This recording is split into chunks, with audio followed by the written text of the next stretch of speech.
coming up. And I'm here to ask you questions, and I expect, unlike question period, I expect a response. So my response is, do you recall using the words terrorism funding and money laundering in the House and reporting outside the House? Yes or no, Minister Freeland? This Guy's Garage. Like and subscribe. Committee members, if you're agreeable, we have time to do 5 minutes this next round, keeping in mind only 2 senators will speak, and that would take us through to 8 o'clock. If that's all agreeable, normally we would be doing 4 at this point, but we have time, so we are good, and we'll lead off with Mr. Brock. 5 minutes. Thank you, Chair. Minister Freeland, you'll agree with me that the... Madam Chair, on a point of order, I believe that if we don't have, I'm sorry to interrupt, but Madam Chair, I believe if we don't have a 4-minute round now, that prevents one Liberal from asking a round of questions to Minister Freeland, which would render an unfairness. So we would prefer to keep it to the 4 minutes as previously approved in the rules of procedure that we've passed by motion at this committee. I believe Mr. Nackby will have a chance to ask the question. There are 3 Liberals on the committee, Madam Chair. Same number of rounds. By going instead from 4 minutes to 5 minutes, you will eliminate the possibility of a third round, which eliminates the possibility of a third Liberal from asking questions. We don't normally have a third round, but if I'm hearing an objection, so we'll go 4 minutes. Mr. Brock. Should I restart my clock, Madam? Yes, please.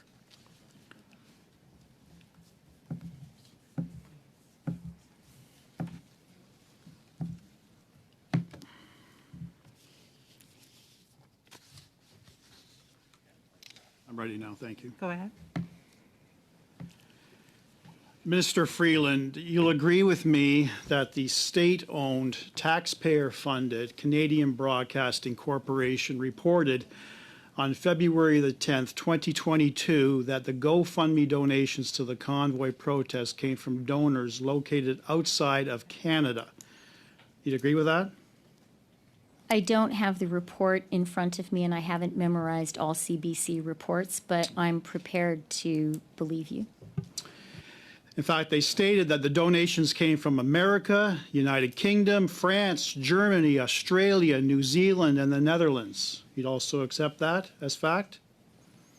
I don't see the article before me, but you say that's what it says. They even claimed that the convoy might be Russian funded. Do you recall that? Again, you're reading from the article. Yes. On March 21st, 2002, the CBC, without any explanation, without apology, without any clarity, retracted their story regarding the funding of the protest. You were aware of that? Again, I'm not speaking for the CBC. I'm speaking for I'm not asking you to speak for the CBC. I'm asking, were you informed that the CBC retracted the story, the false story, about foreign funding donations to the convoy? Again, Mr. Brock, I don't believe that the CBC is being interrogated here. I believe it's the government of Just Canada. answer the question, Minister Freeland. Were you aware, yes or no?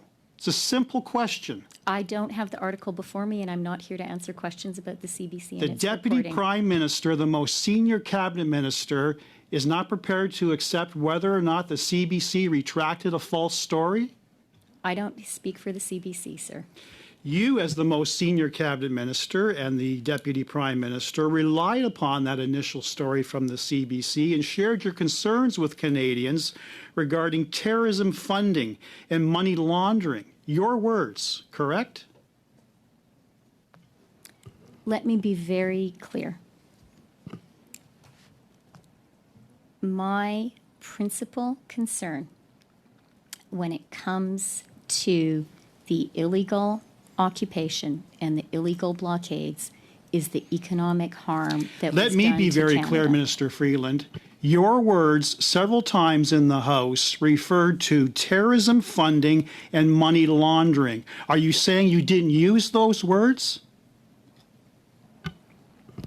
I am speaking here today And I am talking about the central motivation of our very serious And actions. I'm here to ask you questions, and I expect, unlike question period, I expect a response.